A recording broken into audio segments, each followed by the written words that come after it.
JRCTv. It's good to be back. Hopefully you enjoyed a little my fiance last week talking about love and relationships.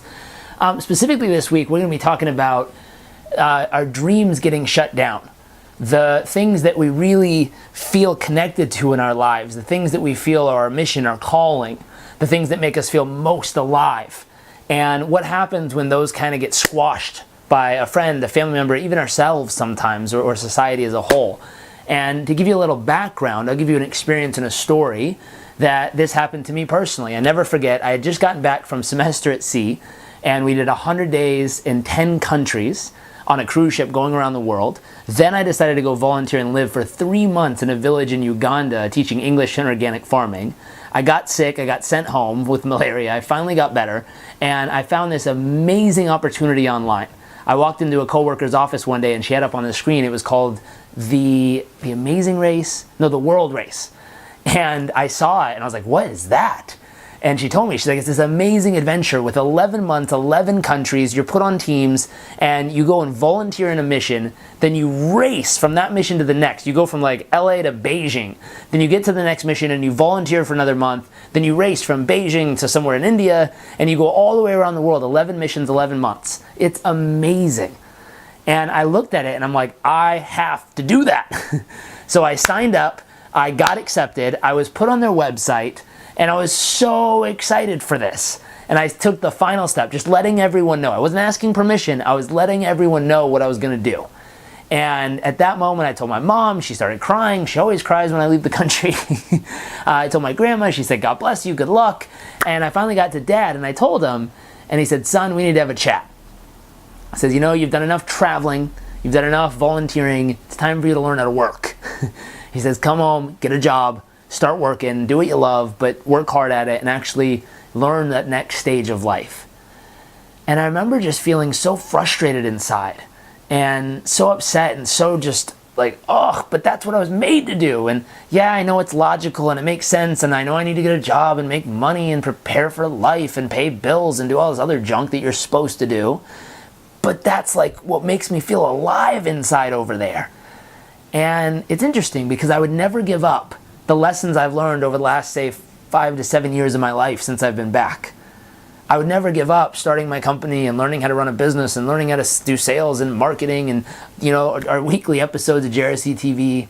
All those things are beautiful and exciting.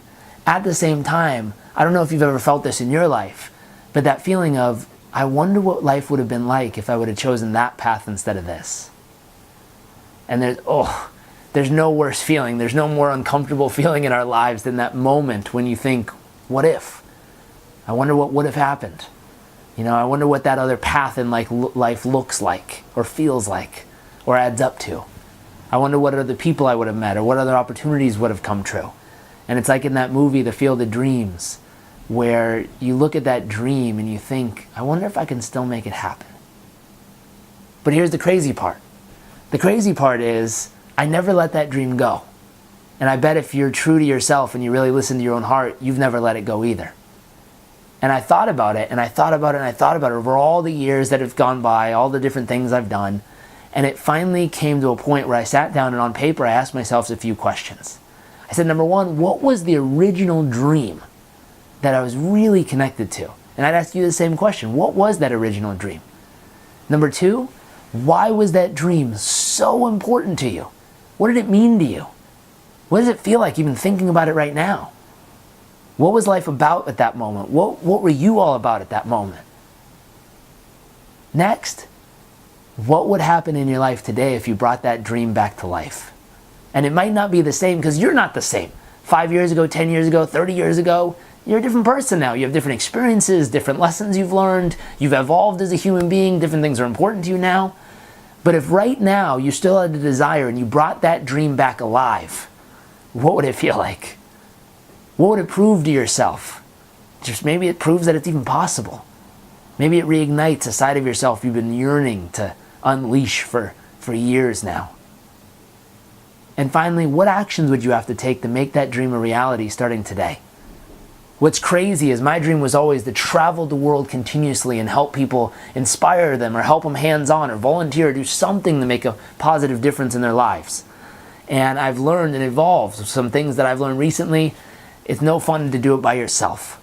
I've been lucky enough to find the woman of my dreams, and we're getting married next year. And it's fun because I wanted to announce on JRCTv that the next so many episodes for the next few months are going to come from a little town in Costa Rica we've decided to move to for the next few months. So we've found a way to reignite that dream of passion and traveling and adventuring and giving back.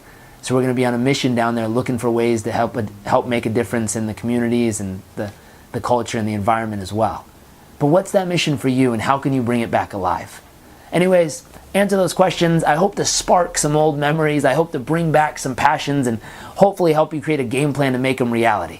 Hope you have an amazing week, and I look forward to seeing you next week from Costa Rica. Anyways, hope you have an amazing week, and I'll see you soon.